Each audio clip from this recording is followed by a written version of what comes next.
that me and the lawn tools did. So with that, let's go ahead and start back.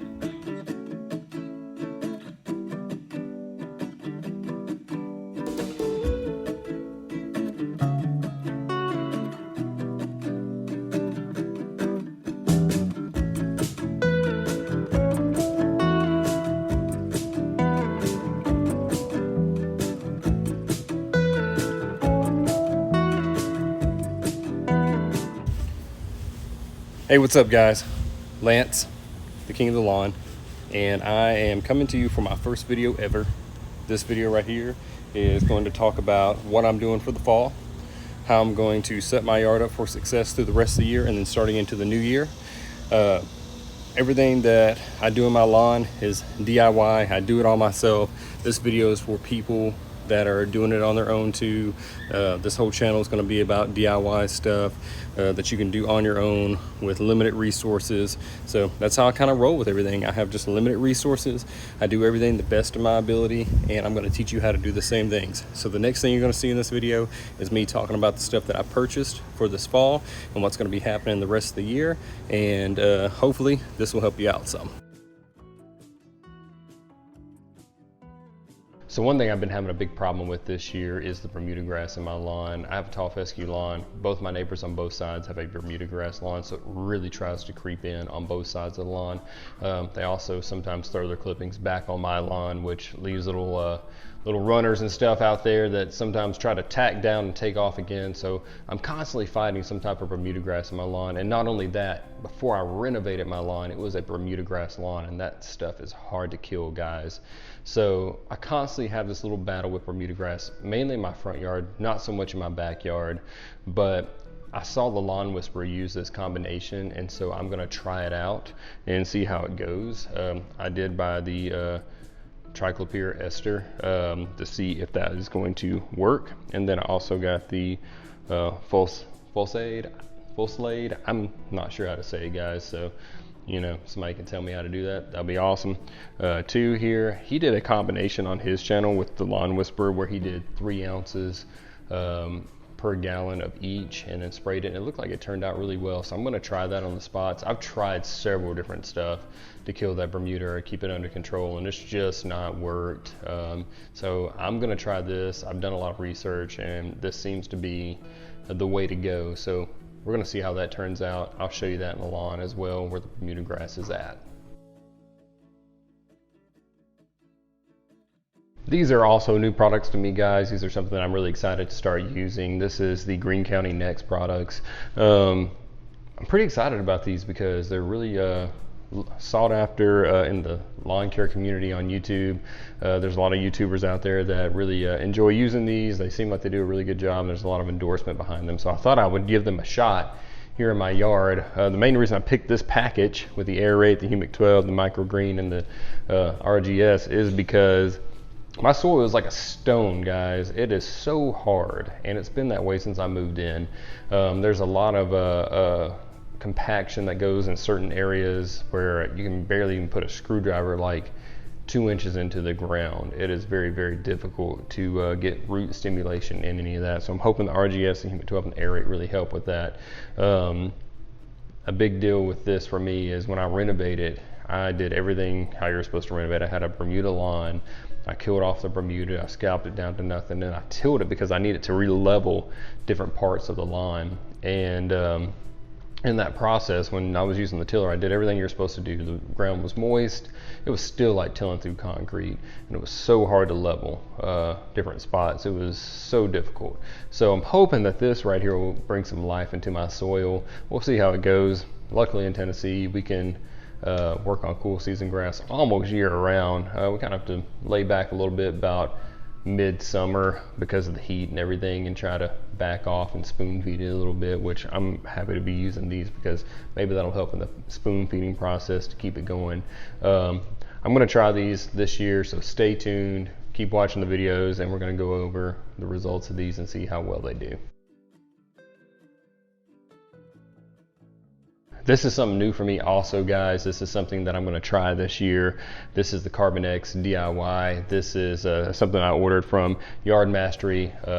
Alan Hain, I'll put his links to his websites in my description if you want to buy any of this stuff. You can go support him and help him out.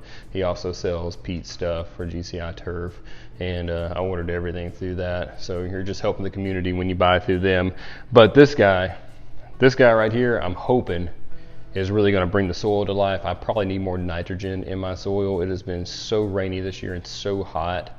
I was kind of scared to hit it with any nitrogen. I've been putting down some Milorganite to kind of just spoon feed it through the season, but it's been so rainy, so hot.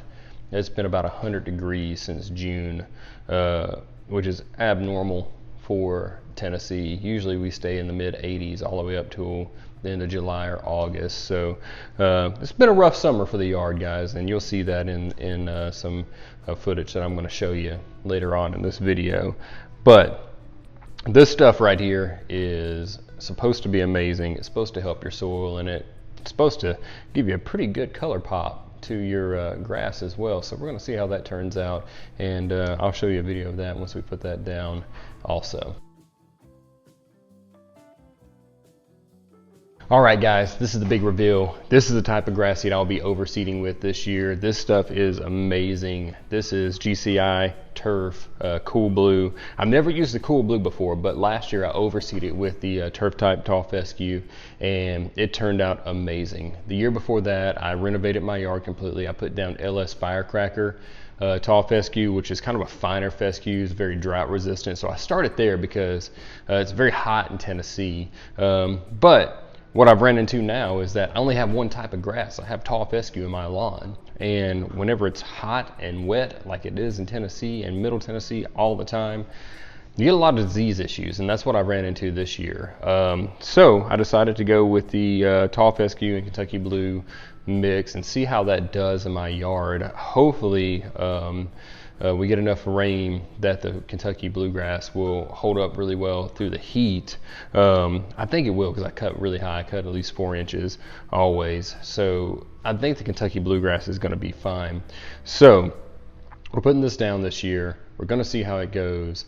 This stuff right here, I think is going to be pretty awesome. It's going to look really good. So stay tuned, check and see how this looks in the next couple videos.